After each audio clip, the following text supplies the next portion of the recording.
Alright, so today's video is going to be about the Linux terminal. A lot of people, when they start using Linux, hear about the terminal, and because of all the great things you can do with open source software and the amount of control it gives you, it can seem a little bit intimidating. So hopefully this video today will dispel for some of you the discomfort you might have at trying to learn a new operating system and the terminal to go with it. The fact of the matter is, the terminal is optional, but if you want to understand Linux, you really have to understand how to do things in the terminal because it shows so much about what goes on underneath the hood. And speaking of underneath the hood, first things first, we'll cover file system navigation. So in Windows and in Linux, a file system is arranged in a tree structure. In Windows, you have System32, you know the meme, don't delete System32 because your computer will die forever. In Linux, it's very similar. You don't delete the root directory. If you delete the contents of the root directory, you're deleting the whole machine. Everything dies at that point. So you leave root alone for the most part, except that everything is in root. So at some point you get to your user home directory, and that becomes the safe territory for you to manipulate things in and move things around, and you can get kind of experimental with that. But this is what the directory looks like. You've got, or the file system looks like. You've got directories, files within the directories, and it's oriented in this tree structure. So at the quote-unquote top is root, and it is literally represented by a slash. And then you've got maybe home, for example, and then you've got things within home. So just to demonstrate, we'll do our first command, cd all the way to root. And you can see here, the squiggly line has turned into a slash. The difference between these is that the slash is root, and the squiggly line is your home directory. So if we go cd, well, we'll do our second command, ls, we'll see what's in root.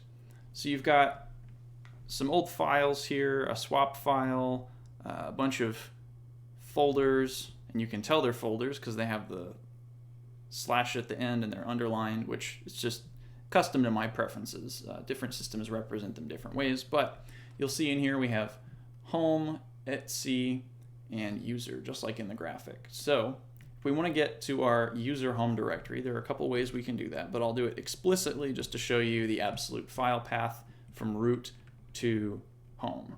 So we go cd home, as you might have guessed, seems pretty intuitive, and you can see the directory name home has been appended to our file path at the beginning of the command prompt, or the end of the command prompt. So we will list what's in home, and you can see my username has come up here on the screen. So we'll cd into that, and this is now back to the home directory. So we're in squiggle, or whatever you want to call it, tilde. So we'll list what's in the home directory, and you can see we have a number of files here. And we could cd into any one of them. If we wanted to cd into one using the relative file path, all we'd have to do is type cd, and then you could go downloads, for example. Or you could do it the convoluted way. And this doesn't seem immediately necessary because downloads is right there. But supposing you know the file path to a particular directory you want to get to, you could type cd root home dan downloads. Why would you want to do that? I don't know. Maybe you want to get to something a little less accessible. You want to go etc, maybe fs tab. Is that the... Yeah, let's list all the possibilities. I forget where fs tab is.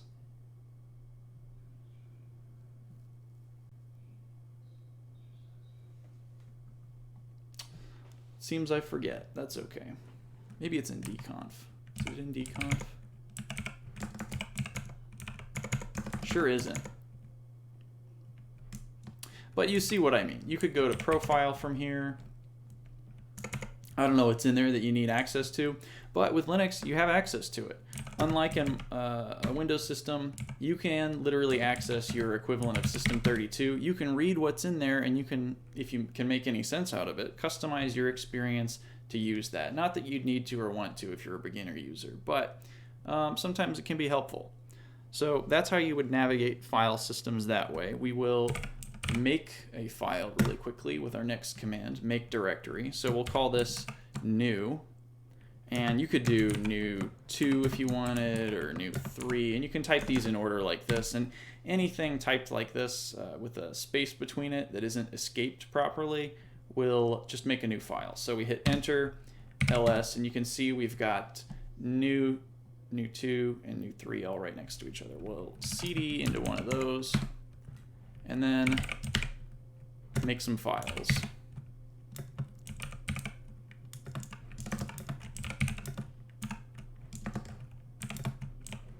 File 3 and file.text, just for case of example. And if we ls, you can see those files have all been created inside that folder. Making files probably isn't something you're going to be doing quite as often as making folders, but this next command has some implications that are pretty interesting. So if we make a folder inside this folder and we call it folder, which is fine, and then we want to move mv anything that ends in .text, for example, into that folder, we can do it like this. This glob simply says anything, and then .text is the rest of the string, and we move that into folder, and as you can see, file.text is no longer there. It is in fact in folder. Clear the screen and move that text file back to right here. That's what the dot symbolizes there, right here. Oh, excuse me, I forgot to specify the file name. There we go. All right.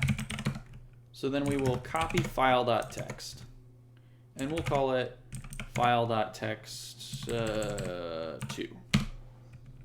So now you can see we've got 2 text files, and we'll do the any file name command again by arrowing up through our commands. So we say move anything that ends in .text into folder. This could be useful if you were, say, moving a bunch of PDF files from your downloads folder into your documents folder. So we've got file name .text into folder, and we hit enter, and ls, they're gone, ls in folder, and there they are. So we will cd into our folder really fast, move everything up 1.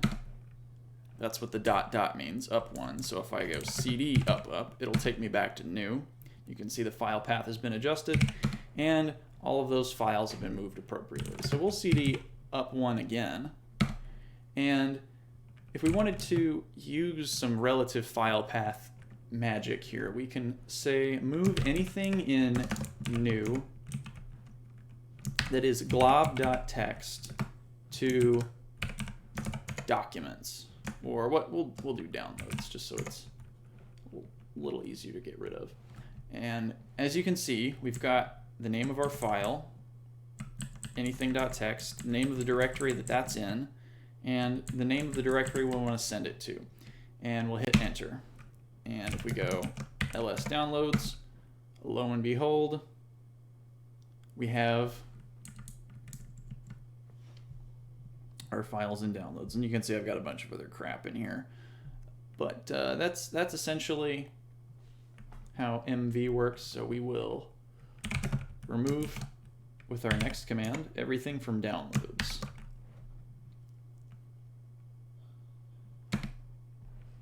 It'll ask us if we want to delete these. We'll just type yes for all of them. All right, so we cd back into new. And just to go over that again, we've got rm, which kills a file. We've got move, which will move a file. Or you could move a folder if you want. We'll move that up.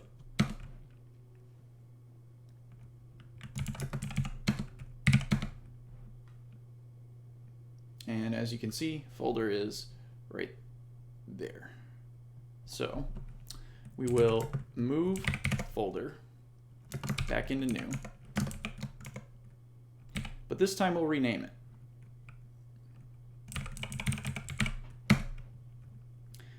if we cd back into new, you can see move has renamed folder to different and put it in new. And the move is about as simple as that. The only other thing to note about the move command is that if I wanted to move file 3 into different and call it file 2, I could do that. I could rename file 3 to file 2 and move it to different. But if I do that, you'll see I have this overwrite pop-up come up. This is customized in my bash RC to appear because I've mapped an alias for MV to say that whenever I do this, ask me, essentially. So I'll say yes, and then after I've said yes, it will overwrite. So if I go list storage, file 3 is gone, list storage in different, file 2 is there. So that is some file manipulation, some file navigation. Essentially, those are the majority of commands you'll need for those tasks. You can look more into file globbing, which is the thing like that I did. You could also do this, and it'll capture any files that have an extension on them, because you have the glob.glob. So this would be anystring.anystring, which would just be a file unless it didn't have a file extension on it. So the next thing we'll cover are packages. So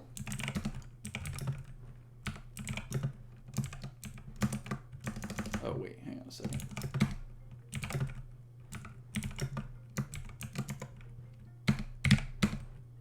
All right, so almost.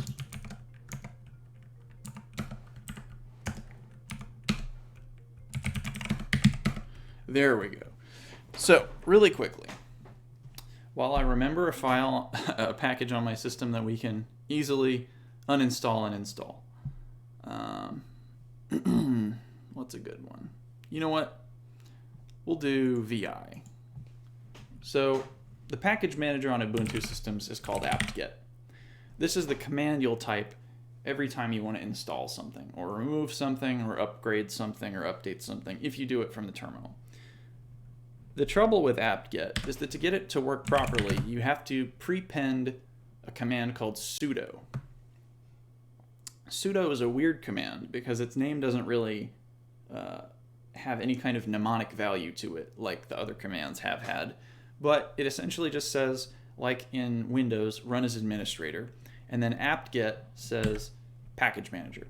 So after you type run as admin package manager, you want to choose install or remove or upgrade. And there are a number of other more complicated options you can add to this to make it do specific things. But for the sake of simplicity, I'm just going to stick with install and remove for the time being. So we'll type sudo apt-get install, and we'll go vim. Type in my password, and it'll say vim is already installed to the newest version, 0 upgraded, 0 installed, blah, blah, blah, blah, blah. Doesn't matter. So really quickly, we will remove vim, and this will just remove the package. This does not remove any of the related configuration files or preferences or anything like that. It won't remove your vimrc, so I'll just hit yes. It's removed that. So then I'll go, just to show you what an install looks like, sudo apt-get install vim. And there it is, it's installed. And it's as simple as that. That's all you need to do to install a package or remove a package. Sudo apt-get install vim, where it's as administrator, package manager, the command you want, and the package you want. That's all you gotta do. To upgrade your entire system, all you have to do is forget the package name and type the command upgrade. But before you do that, update. What this will do is it will tell your system to go look at all of the newest versions that are available in the remote collection of available packages. So we'll update the system. We'll upgrade the system.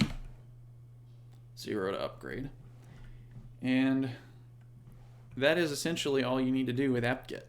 There are a number of other commands you'll learn as you dig deeper into this, like auto remove, which is a kind of nice feature, where if you want to clean up your system a bit of unused programs, your system will keep track of all the programs on it and how they're used and what the dependencies are. And if you end up getting rid of a program that has a set of dependencies that you don't really know about, the system will know what the dependencies are, and it'll actually take them out of the system because they're journaled inside your computer, which on the face of it might not have a ton of benefit, but is actually very useful because, as you'll know from using Windows, as you install more programs, the system takes longer and longer to boot up, which can be very annoying. But Linux actually avoids that mistake through this journaling and cleaning system. So as you journal and remove stuff that you're no longer using, you don't fill up your registry to the same degree with all that extra bloatware and crap. Plus, you don't have any of the sidecar installs and things like that because you're just installing explicitly the packages you want. So we'll type auto remove, nothing to remove. Sometimes it removes a lot of stuff. It just depends what you're using and what you need. And the system will listen to exactly that, which is what is so nice about having all of this control.